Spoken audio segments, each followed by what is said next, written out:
Alright,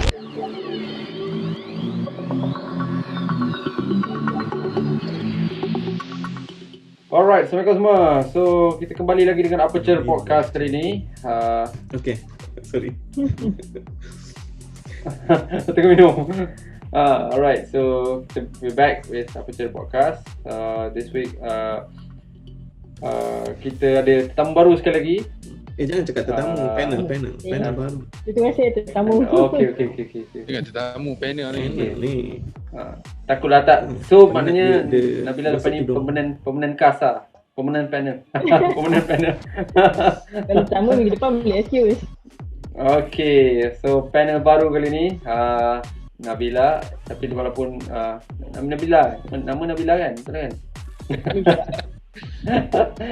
Alright, so kita nak diverse sikit lah kita punya panel kita kan. Kita nak ada satu, obvious kita nak Diverse view daripada Nak equality.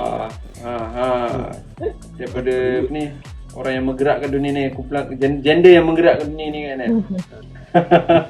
Feminism. So welcome Nabila. Thank you. Hope semua you gonna have a pleasant time untuk session ni. So anyway, kita this week podcast kita punya Aperture Podcast kita ni, we'll be talking about dua movie from our legendary actor kita, seniman agung kita, Tan Sri P. Ramlee. I think kita race ni, I think Zaf lah race ni, because kita buat 20 question tu pasal cerita dia. So and then kita thought kita nak tackle dia cerita lah, nak review cerita dia, and then kita decided to go with one of couple of his dua movie dia yang agak heavy lah. Walaupun Tan Sri Ramlee ni terkenal dengan cerita lawak jenaka dia, popular kan, tapi dia actually did a lot of good heavy drama movie lah. So kita selected dua movie, dan dua movie ni kita ambil lah Antara Dua Darjat dan Ibu Mertuaku.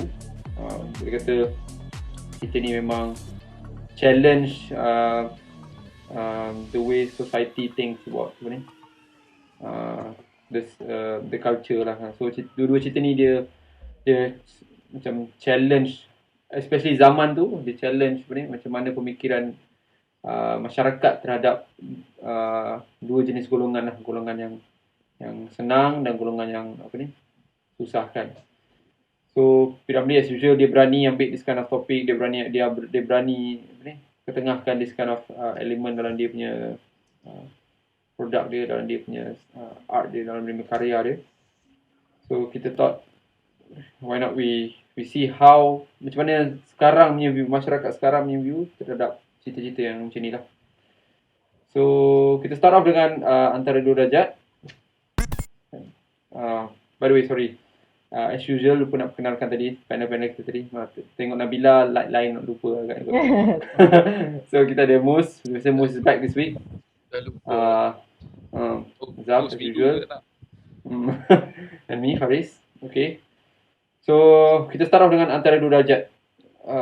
So Antara Dua Darjat, cerita ni one of cerita yang P. Ramlee sendiri direct kan. Cerita ni diarah oleh P. Ramlee dan dibantu oleh Sudar Maji. I'm not sure which one is the guy, tapi P. Ramlee ada partner lah dalam nak mengarah cerita ni. And then this one is diterbitkan Malay Film Production, MFP Limited. Penulis cerita ni Omar Rojik. Cerita ni dibintangi oleh P. Ramlee, our seniman agung kita. Saadiah, dia punya ni lah, dia punya watak perempuan dalam cerita ni, heroin dia kan. Dan ada S. Kadarisman dan S.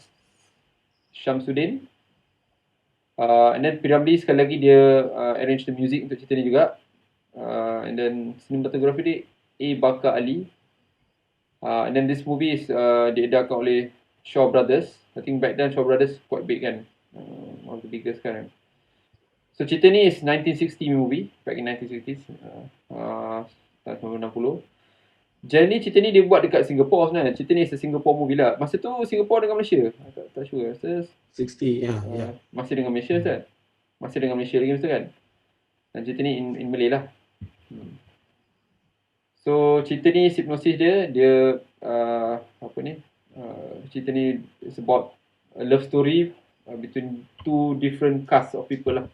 Kasta lah kan, satu kasta yang tinggi, yang darjat tinggi lah kononnya kan. Dan satu lagi yang kasta rendah lah ni, kasta orang rakyat marhin lah kan.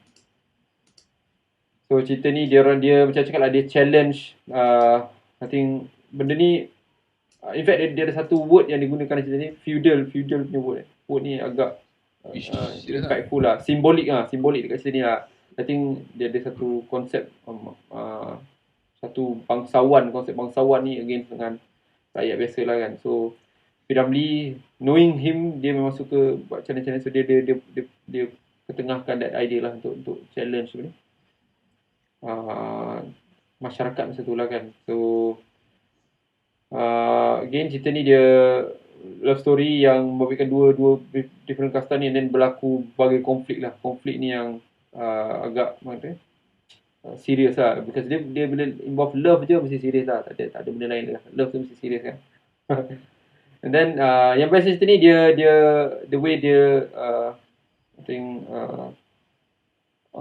sunting kat sini dia unik sikit lah. Dia ada play flashback sikit.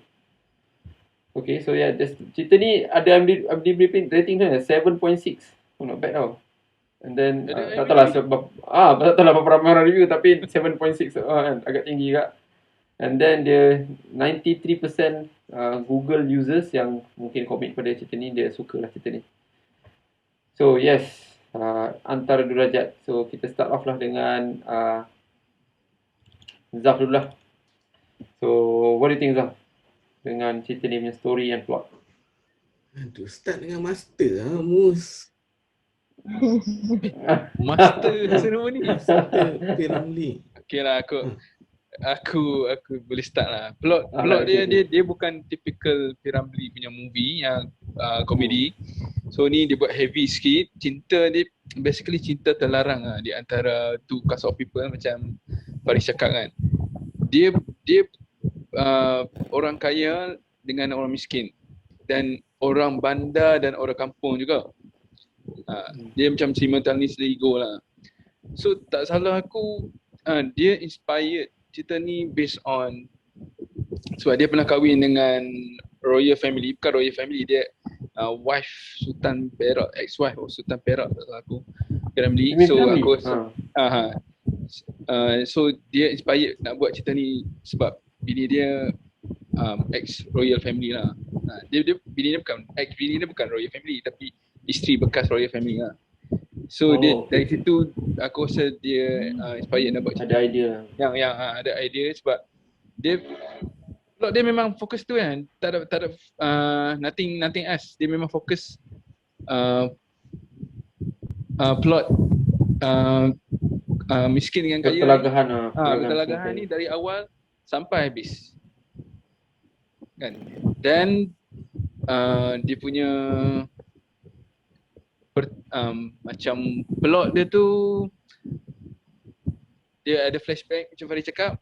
Cuma yang a bit questionable, perempuan tu bila perempuan tu hilang ingatan, pindah sebab selepas gaduh semua kan, dia tak ingat P.Ramlee. Dia pura-pura tak ingat P.Ramlee.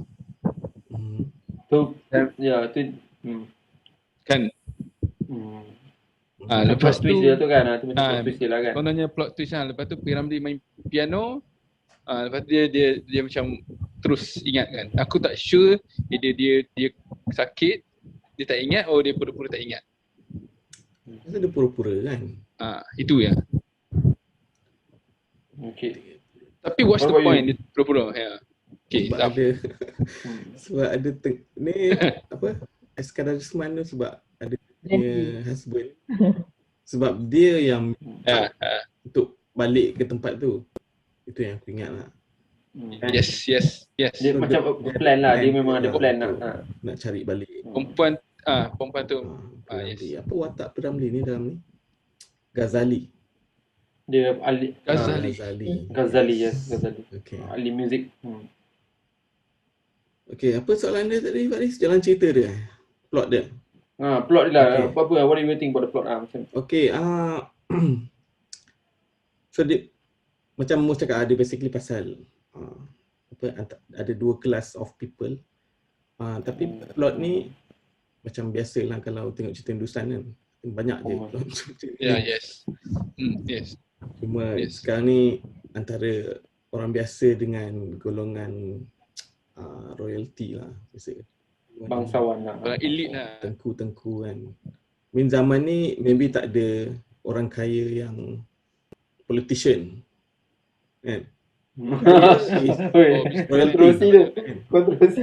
But sekarang ni macam zaman sekarang ada orang kaya tapi dia bukan royalty kan, tapi zaman businessman kan. Ni perbezaan dia tu je lah. So dia nak push that two class lah. Aku tak sure sama ada is it based on macam dulu time 60s ni, is it macam ni penerimaan orang istana masyarakat kan. Orang biasa tak sure lah. Sebab dia berlakon pun dekat Singapura kan. Singapura tak ada sultan, tak ada raja. Tak ada kontroversi dia tak hangat lah. And then kalau based on P. Ramlee pun dia from Pulau Pinang kan. Pulau Pinang pun sama juga. Tak ada sultan juga kan. Francis like. So Sultan Francis like. Aku tak sure sama ada how accurate lah dia punya interpretation of people from royalty dan orang biasa ni. Tapi in term of plot, aku suka dia punya narration structure tu. And dia pada tahun 1960-an dia buat movie yang non-linear punya structure macam ni, aku agak impressed lah. Kan? So the plot is simple je. The plot is simple. So dia just nak focus that two class of people tu je lah. But dia tahu cerita tu simple. That's why they present a different way. So aku impressed kat situ. Menarik.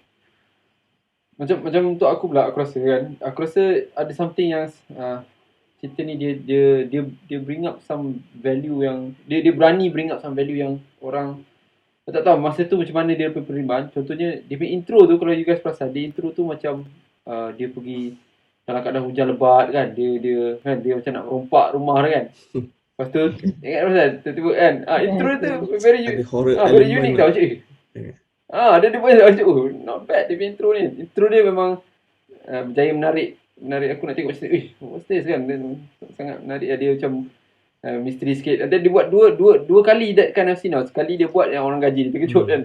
Sekali dia buat yang Saadiah tu terkejut kan. So dia not bad. Nanti dia balik rumah. Bila dia balik rumah tu macam aku cakap lah, baru dia start dia punya flashback dia. Ting kan. And then dia challenge macam cakap lah, watak Saadiah ni, apa nama dia? Zaliha.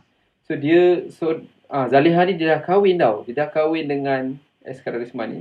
Dengan Engku Mukris kan. Eskandar Risman. Tapi mula-mula I fikir maknanya dah kahwin ni, maknanya dia dah apa ni? Bukan move on lah, tapi dia dah melalui apa ni? Malam pertama lah sampai like that kan. I think berani dia buat cerita ni kan. Tapi rupa-rupanya dia masukkan plot tu juga. Maksudnya lelaki tu cuba nak approach perempuan tu tak ready. Damn, dia berani siap macam ni. Maknanya dia nak macam mula-mula bila because itu a part of the flashback. Bila kita tengok dia rasa macam maknanya perempuan ni dah kahwin, lelaki ni dah hubungan dah tamat lah something like that kan. Tapi eventually baru kita perasan rupanya perempuan ni dia memang pertahankan maruah dia lagi lah kan. Dia cuba dia ada akal. So aku rasa dia macam dia despite aku punya pemahaman pada orang zaman 60 ni, dia orang lebih open sikit kan. Open, tapi rupanya tak jugalah. Dia still jaga that. That's unique kan. Dia berani, padahal tak adalah significant sangat that kind of scene, tapi dia buat dekat scene macam tu. Not bad lah. Bila kau cakap berani tu kan, apa yang berani dia sebenarnya? Okay, contohnya maksud dia bagi aku rasa macam zaman 60 tu agama bukan satu benda yang kuat lah dekat especially dekat Singapore kan. Bukan benda yang kuat lah. Tapi dia still nak preserve those kind of idea. Dia still nak tunjukkan maknanya perempuan ni dia tak pernah ada hubungan dengan husband dia walaupun dah berapa lama kahwin sampai dah kan. Dia boleh cuba nak faham maksud aku, dia Padahal scene tu tak penting pun, dia tak perlu buat pun scene tu. Dia just boleh bagi kita let go je scene tu. Tapi dia buat scene tu macam after kan Mak, dia tak tahu lah kenapa dia nak ketengahkan that scene tu jugalah. So aku macam maknanya dia macam dia nak beritahu something lah dekat so itu yang aku rasa lah kan, benda-benda scene tu dia buat nak tunjukkan Saadia yang heroin ni still ingat P.Ramlee. Yelah. Dia itulah, tak tapi boleh walaupun dia dah kahwin. Aku tak nampak dia apa yang boleh berani buat dengan dia maksud aku macam tu. Maksud aku dia dah kahwin lama tapi dia orang tak ada apa hubungan yang lebih daripada faham tak? Okay. So, macam tu lah. So apa and then dia aku tak faham lagi apa yang pada rasa pretty straightforward kan, dia tak make love despite dah kahwin lama, faham tak? Kan? Ya, so apa yang beraninya? So kenapa P.Ramlee nak tunjukkan scene tu? Perlukah P.Ramlee tunjukkan scene tu?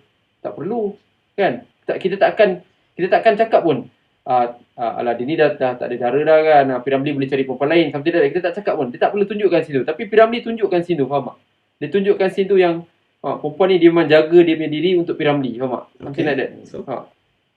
Untuk masa tu aku punya assumption zaman tu ialah very open lah kan?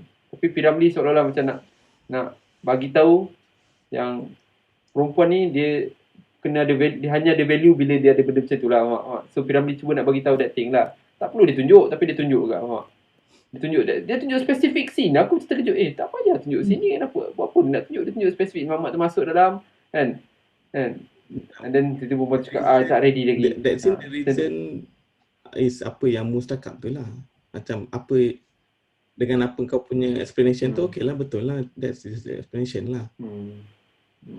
Macam dia bukan kahwin 2-3 hari, dia ke berbulan lah kan. Dia kahwin 2 bulan macam kan. So aku dapat gambaran macam tu lah. And then aku rasa satu lagi dia punya ni negatif sikit lah. Aku rasa plot dia is agak terabur sikit lah. Plot dia agak terabur sikit lah. Tak strong. Ada certain scene macam P.Ramlee dah jumpa dia siang kan. P.Ramlee dah jumpa siang. Tiba-tiba dia jumpa untuk bagi tahu supaya jumpa waktu malam. Macam just nak perempuan tu keluar dari kereta, jumpa dekat tepi pokok tu, I nak beritahu you, I nak jumpa you waktu malam nanti. Dia cakap macam tu lah. Ada certain plot tu macam signature P.Ramlee kan, kalau jumpa time malam. Boleh jadi lah. Tapi aku rasa ada certain yang panas kan. Bukan Singapore saja. saja. Ada type cafe nak dapat minum kan. So aku rasa macam tu lah. Ada certain plot tu aku rasa macam contoh bila dia apa ni dengan Sudin tu, ada certain plot tu macam tak begitu macam tak kena lah dengan tiba-tiba dia buat lawak tu, everywhere sikit lah. So at least aku rasa daripada story dia lah kan, story dengan plot dia lah. So Nabila, what do you think about? Tapi pada aku aku rasa Sudin tu macam membantu watak P.Ramlee juga. Nampak dia backup tu. Betul, I agree. Ya, walaupun sebab dalam cerita ni dia nak menunjukkan P.Ramlee tu orang yang lemah. Macam kan mula-mula dia macam down, perempuan tu tak ada. So dia tak boleh nak tunjukkan keheroan sangat. Jadi aku rasa Sudin punya watak tu macam membantu naikkan dia jugalah watak tu. Dan aku rasa kan mula-mula bapak dia yang halangkan hubungan ni. Dia tak bagi dia sebab dia orang kaya, dia orang bangsawan. Tapi even dia dah married tu, maksudnya lelaki daripada golongan yang sama still dia ada perception yang ni kebanyakan tak boleh kahwin dengan orang atas. So aku rasa dia still nak highlight kan even though dia orang dari keluarga yang sama, dia still ada perception yang sama. Sebab ada certain movie kan kalau bapa mungkin think yang golongan tu bagi kesan, tapi mungkin anak dia ada pendapat yang tak sepatutnya kita kan, dia tak patutnya membezakan lah. Tapi dia still menunjukkan yang orang daripada golongan dia memang pentingkan kasta. Walaupun dia kahwin dengan perempuan kabinet lah. Kan? Itu second wife. Dia sembunyi kan, dia kahwin dia second wife kan. Second wife kan. Satu lagi dia sexism juga ada sebenarnya, sebab lelaki boleh kahwin dengan siapa dia nak. Perempuan tak boleh. Betul. Itu satu lagi dia tackle. Dua. Alright, so Ada anything lagi Nabila? Rasa daripada segi story and plot you nak express? Yes, tapi aku rasa aku tak berapa minat sangat dia punya ending kot. Sebab dia macam betul-betul nak cut, okay dah nak patutnya tamat. And then sebab aku rasa waktu dia gaduh last kali tu, kan ramai penduduk dekat sekeliling tu. Why don't seorang tahan, 5-6 orang tahan yang salah tu, and then kita bawa pergi polis and then settle down. Instead of semua orang tengok one by one gaduh, and then at the end terpaksa mematikan watak tu supaya dah, that's it. This is the end. Orang terkejut Mila. Betul juga Orang cara dia mati. terkejut datang bawa senapang semua takut lah. Senapang Sebelum gajah senapang tu. tu yang last kali. Sebelum tu dia gaduh kan one by one. Padahal kan dia datang, Biasalah. dia main tumbuk-tumbuk dulu tu. Masa aku macam patutnya Sudin and the gang musicians pun boleh tahan diri kot. Nampak je dia teragak-agak kan. Dia macam padahal boleh je kan. Plastik yang mati matikan watak. And then mungkin scene tu juga I rasa P.Ramlee punya dia punya direction tu macam agak macam pelik. I pun agree lah, rasa macam pelik sikit lah kan. Dia buat tiba-tiba Mamat buku-buku sini datang nak dia kan macam dia panggil siapa nama Ghazali, dia panggil Ghazali ke apa kan. So P.Ramlee keluar kan. Tu dia kena tembak kena kat tangan kan. So jadi macam lah dramatik sikit lah dia nak buat. Cuma rasa macam tak begitu untuk scene tu macam tak kuat sangat lah rasa. Dia scene yang Cuma persoalan yang aku nak tanya. Ya, aku tanya soalan. apa dia? Okay. Kawan dia tu yang dah kena tembak tu, dia datang naik lori kan? Betul. Last dia tembak tu. Okay dah tu je. Okay. Soalan aku. Aku satu benda yang tak kena tu, I think dia punya plan nak kosongkan rumah tu aku rasa terlalu pantas lah. Kosongkan rumah. Yang dia konon-konon anak dia mati. Oh, okey. Ada ambulans pun datang kan. Ini laju sangat ni kan. Dramatik yo. Aku tahulah dia golongan royalty kan, tapi takkan Duit ada tau. Duit ada anything can happen. takkan buat special sangat macam tu. It's still drastic lah that one. But the idea for 1960, so that one is good lah. Kan? Yeah. Good lah. Yeah. Okay, what about dia punya cast lah? Cast dengan dia punya P.Ramlee acting lah. P.Ramlee lah. No doubt kan, dia sentiasa best lah. And aku suka bila dia ada macam dia bertengkar sikit dengan Sudin tu kan. That one is nampak real lah. Tapi ada dia kusut lah. dia punya kusut tu. Tapi masa dia ada satu scene yang dia flashback yang si Sudin balik baju busuk tu kan. Aku suka line dia kata kau keluar wangi tapi balik bau bacin. Aku suka perkataan bacin. Tiba-tiba keluar. Aku suka. Okay. Ada comedy part dekat situ aku suka lah. And then ada satu line yang itulah perkataan feudal tu kan. Itu aku buat aku terkejut juga. Feudal tu. Kan. Macam that perkataan keluar daripada mulut Sudin tu macam pelik ah. Sudin kan mulut Sudin ni orang feudal. Okay. Aku tak tahu pula. Tapi dah pakai perkataan feudal tu kan. Feudal kan. Okay. Tapi sorry Zaf, tapi cerita tu kan, in fact perkataan feudal tu dia jadi agak kata apa ni? Macam bukan sinonim lah, dia walaupun sekali je dia sebut cerita tu kan, walaupun dah cerita, tapi dia seolah-olah macam nak tunjukkan team je tu. Memang P.Ramlee memang dia spesifik nak gunakan that perkataan tu untuk nak define cerita tu sebenarnya. Aku baca dalam dia punya apa ni? Dia punya apa ni? Kan. Okay, karakter lain. Dia memang dia okay, apa dia? Tak ada. Karakter lain Ahmad Nisfu is good. Kan? Ahmad Nisfu. Mana ada spoil. And then dia sampai habis dan sampai jadi gila tu pun power. Respect lah. Lupa kan jadi gila 14 Sadia okey lah. Sadia pun aku suka lah. Cuma yang masa yang dia pura-pura tak kenal tu macam pelik sikit. Dia macam kita tengok nampak macam dia sakit kan. Sebab dia macam tak ada perasaan kan. So, tapi towards the end dia cakap yang dia memang nak pergi situ nak cari Ghazali tu Berlakon. kan. So yelah, dia berlakon macam tak sihat macam tu lah.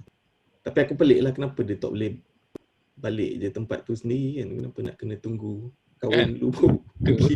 Pelik lah. Sebab bapak dia dah tak ada dah masa tu kan. Bapak dia dah masuk hospital. Dah orang gila Memang dia kan. dapat harta dah pun kan. Mati kan. Asal kau nak kena kahwin juga dengan Tengku ni baru nak balik sini. Mungkin time tu perempuan tak boleh jalan seorang, tak tahu lah. Maybe dia nak ceritakan pasal benda tu juga ke. Tak boleh drive. Tak boleh drive ke apa Dulu mana ada Grab. Macam ni kau rasa pula? Eskar Rasman, okay lah. Aku tak berapa suka sangat tapi okay lah dia. Aku suka Dia berlakon menjadi tak? Memang tak suka dia. Itu matlamat dia. Itu matlamat dia. Itu tidak disukai kan. Kalau tapi, tak suka sebab tengok cerita ni, memang dia menjadi lah berlakon. Jadi lah. Tak, bukan dia macam, aku tak rasa dia macam berkesan sangat. Macam aku suka bila tiba-tiba dia langgar yang Tengku seorang lagi tu kan. Dia horror lah kan. Tapi untuk ke situ macam dia tak bagi hint langsung yang this Eskar Rasman ni ada that's Perangai for golongan berat bangsawan ni kan. So dia actually ada sebenarnya. Kalau kau perasan ada sebenarnya. Dia cerita dengan ayah dia sebenarnya. Dia cerita dengan ayah dia ke? Ayah dia ke mak dia? Dia cerita dia ada discuss awal-awal. Introduction dia macam pasal duit. Dia memang fikir duit dia orang tengah nak ambil peluang nak dapatkan harta tau. So dia macam dah tunjuk dia awal-awal tu dia dah bagi dia intention dia memang always duit je lah kan. So dia ada bagi sikit hint lah dekat tu and then so macam tu lah tu. Aku rasa untuk dia lah. That one is based on script je. Aku tak nampak from dia punya performance lah. Itu aku lah. Okay, next. Untuk aku pula aku rasa macam Piramli was good tapi I rasa Sudin somehow dia despite dia watak dia tak banyak, di scene dia tak banyak tapi dia I think dia berjaya lakonkan watak kawan dan saudara kan dengan baik lah. Dia sebab dia involved dalam macam dia cuba nak cerita tu punya ni kan, dia punya sequence kan. Dia cerita flashback dan Sudin cerita flashback dia kan. So Sudin tu macam agak penting dengan karakter dalam cerita macam Nabila cakap tadi. So dia buat dia sebelum ni aku tengok Sudin dia banyak cerita, dia buat selawak je kan. Dan untuk cerita ni dia boleh tunjuk dia marah pada Piramli kan, dia marah kau ni dah kan aku nak panggil hospital gila kau, dia macam nampak dia punya karakter tu macam menarik lah. Untuk Piramli pula untuk Eskar Rasman tu dia awal-awal tu best tau. Dia tunjuk macam dia jadi seorang ni. Tapi aku pelik lah kenapa kawan dia boleh biar kawan dia jaga kan dia siap boleh pergi Singapura mana gitu kan. Dia pergi Singapura lepas tu dia suruh kawan dia jaga wife dia. Jaga bini dia. Sama. Itu macam pelik macam pelik tapi dia punya jahat tu aku rasa dia jahat lah. Mungkin muka dia tu nampak memang dia boleh bawa muka jahat tu. Tapi macam cakap lah, aku tengok muka dia teringat kita yang Prime Minister tau. Macam kurus lah. Nampak. So dia and then dia ada few scene tu dia buat macam nampak lah dia ni memang golongan bangsawan yang jaga macam darjat dia. Biasa dia gaduh tu perasan. Masa dia tengah bergaduh-gaduh tu. Dalam gaduh-gaduh tu dia padahal dia dah kena 2-3 penumbuk kan, tapi dia still tunjukkan keangkuhan dia tu. Aku nampak dia memang angkuh lagi lah. So aku rasa macam power dia boleh tunjukkan dia memang yalah. Macam mana kau rasa pula Mus? So karakter dan dia punya karakter Piramli dengan Ahmad Nisfu tak boleh kata apa lah. Aku favourite lah. Itu favourite lah. Itu memang on point lah aku. Tapi Piramli basically kalau dia berlakon sedih, dia Katifah Jambang, dia baju kusut-kusut sikit. Nampak depression tu. Biasanya itu. Tapi dia dari segi fashion kusut dia tu memang nampak lah time dia cakap dengan Sudin kan. kat pokok tu kan. Lepas tu macam aku setuju dengan Faris, Eskar Rasman tu dia tak sure dia improve or dia memang power dalam cerita ni kan. Dia selalunya dia main 3 Abdul, dia komedi juga dia. So dalam ni nampaklah dia jahat. Dia bukan setakat jahat tak suka orang miskin. Dia tak suka juga orang orang kaya yang suka orang miskin. Ya, yang kawan dia tu tak apa nama Tengku Aziz tu dia okey je, dia open je. Kan? Tapi sebab kawan dia tu support orang miskin, dia tak suka juga kawan dia sampai macam Zaf cakap langkah. Terus dia ram kawan dia kan. Siap tembak sekali. Dia punya jahat tu dia nak tunjukkan. Dendam marah kan. Satu lagi aku nak note Uswa Dinata ni lah, Tengku Hassan. Dia anak Ahmad Nisfu dalam ni lah. Dia kalau berlakon jahat tu bagi aku dia menjadi lah. Nampak dia jahat. Dia selalunya dia extra selalunya. Tapi nampaklah dia jahat. Motor. Bujang seniman Bujang Lapuk. Dia P. Ramlee lah basically casting dia. Itu lah. Saadia ni dia aku tak suka sangat lakonan dia. Dia macam sometimes dia overacting sikit lah bagi aku. Aku tak sure sebab dia mak OJ Mak Daud ke tak kan. dia ada sikit sampat dia overacting. 60-an pun. Itu lah. Kalau 60-an boleh lah kan. Tapi bukan kata lakonan dia teruk, tapi ada sampat lah dia overacting. Betul lah. Aku rasa macam tu. Aku agree. Aku rasa macam tu juga lah. Tapi Nabila rasa dia peminat Saadia. Betul Nabila? Hello. Aku suka lah Saadia ni berlakon. Tapi aku rasa dalam cerita ni dia macam kurang menyengat tu untuk aku. Compare to Nujum 4 Belalang kan? Itulah compare to movie lah aku rasa. Tapi dalam cerita ni dia nampak macam boleh berlakon tapi dia tak macam bagi betul lah. Aku rasa betul. Aku rasa macam dia tak bagi. Aku rasa feeling tu. Betul dia tak ada scene tu dia macam macam boleh buat cerita daripada ni. Cast lain aku rasa Asudin tu memang dengan P. Ramlee tu nampaklah chemistry tu dan membantu watak tu, nampaklah benda tu. Dan aku rasa aku suka watak kawan Engkau Aziz tu. Yang Engkau Aziz tu. Aku rasa walaupun watak dia ringan tapi cara expression muka dia nak menunjukkan dia tu baik betul dan sincere tu. Nampaklah walaupun dia punya scene dia sikit-sikit kan. Tapi nampak dia keikhlasan tu. Dia membantu lah. I agree Nabila. Sebab I rasa mungkin dia cara dia express muka dia tu rasa macam dia berfikir. Dia macam orang yang ada orang yang berfikir. Dia macam bila dia tengok Saadia tu pula dia macam berfikir. Dia bukan dia orang yang macam pandai lah. Dia nampak dia tunjuk dia express orang macam pandai lah kan. Macam dia menarik lah dia bawa that role tu kan. Betul. Okay. So sekarang ni kita go through the production value untuk cerita ni lah. Cerita value macam ni.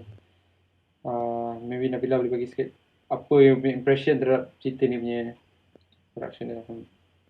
What do you think for it, Nabila? You rasa tak dia macam dia rasa apa ni environment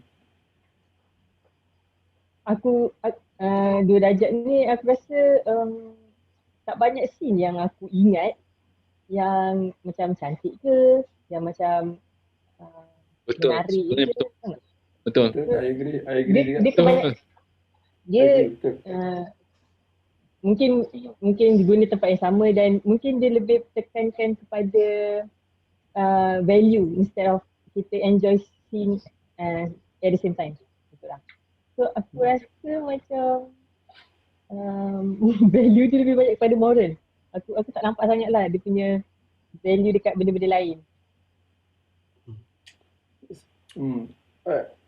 Betul lah, I rasa macam tu juga. Dia rasa macam agak cerita ni nampak murah dia lah from my view kan. Dia buat studio tu nampak rumah home kan macam kecil semua, dan dia punya scene pun plot dia pun tak banyak, dekat situ sikit dekat rumah dan dekat jalan tu sikit, dan situ je dia pusing-pusing kat situ je kan. Rasa macam dia mungkin bajet dia tak letak dia mungkin one of the first few film yang P. Ramlee direct ke tak tahu lah, tapi rasa macam dia tak nampak cerita ni macam you put a lot of effort into it lah sebenarnya. Tak rasa tapi macam mungkin Nabila cakap dia punya value tu yang dia cuba nak persembahkan, which is aku ada question jugalah macam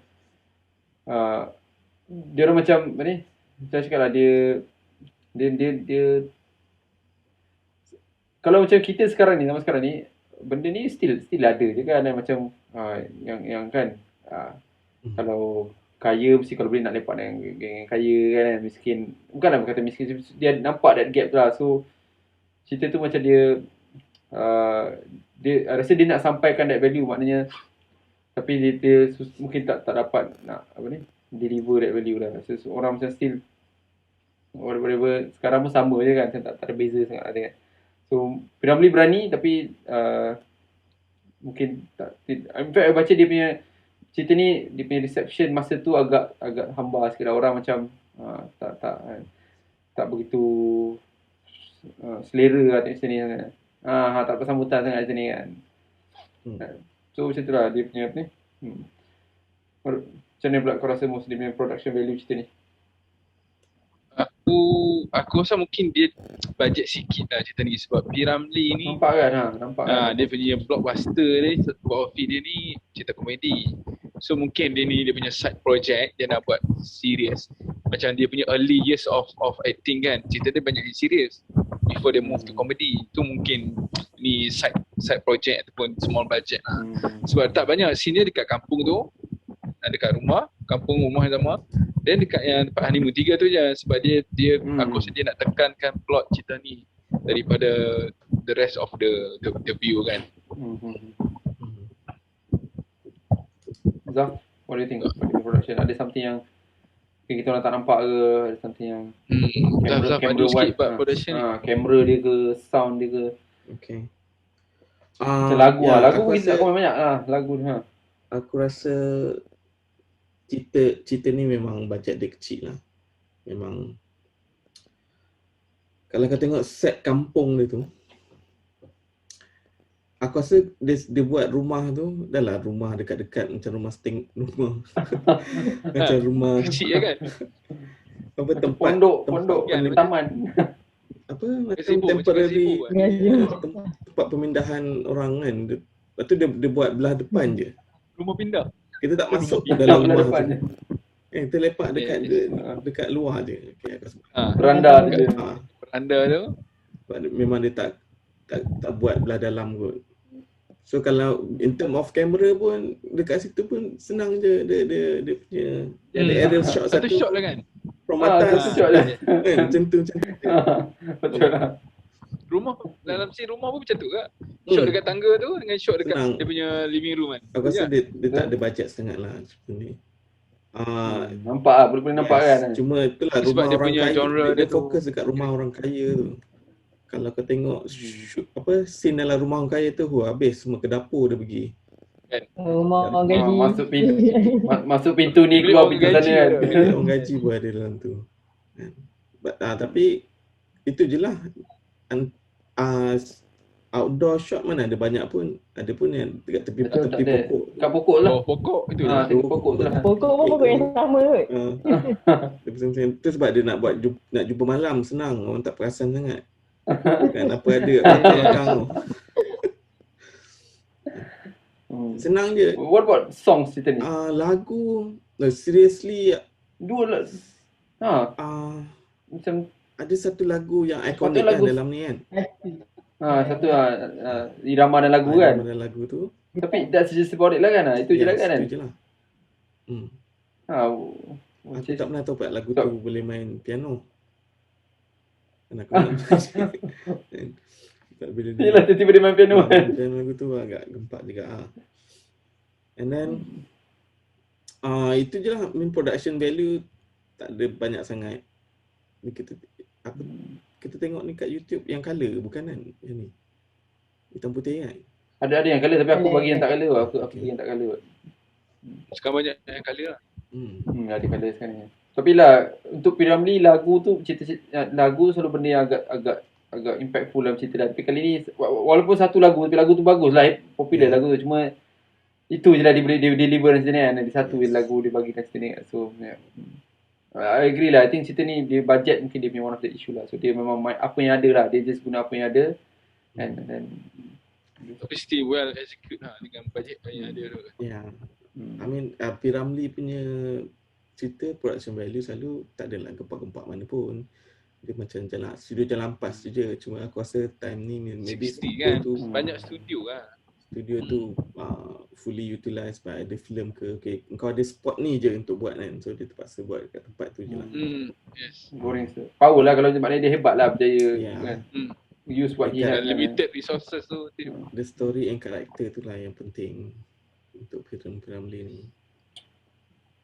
Okay. But the same year dia buat Alibaba Bujang Lapuk. So aku rasa bajet dah pergi ke sana. Alibaba Bujang Lapuk. Yes. Which Alibaba boleh Bujang nampak. Boleh nampak kan. Yes. Dia Punya set design. Yes, boleh nampak kan. Casting pun besar kan. budget ni masuk. Yes. Casting besar, lagu pun dia buat few lagu kan. Betul lah kan. Okay. Cool. So anyone else ada opinion pasal DB Production? Tak ada Dah habis. Ada. Okay, korang tak ada komen Okay, scene dia tolak kereta tu ke? Kita awalnya kena tukar-tukar. Itu agak lama. aku rasa dia dia sebab buang masa. Terlalu lama. Dia banyak buang masa sikit situ lah. Buang masa sikit. Tukar masuk orang ni, keluar masuk orang ni, masuk pun. Lagi satu Ada dia tak seluar impactful pun. Ada Dia tak seluar sangat awet. bagi impact kan. Yelah, So awet tolak kereta pula. scene tu dia dah nak introduce Sadiah tu je. Yelah, dia nak bagi dia terjumpa tapi lama sangat lama dia tak sangat. impactful sangat pun. Ya. Yes. Betul, lama sangat. Dia ada few dia Satu buang masa sikit tukar orang ni, tukar ni. Ya, Lepas tu Sudin buat lawak dalam kereta lagi. hujan dia gila lebatnya. Alright. Tu je. So that's it for Antara Dua Darjat. So kita proceed to the next movie. Yeah.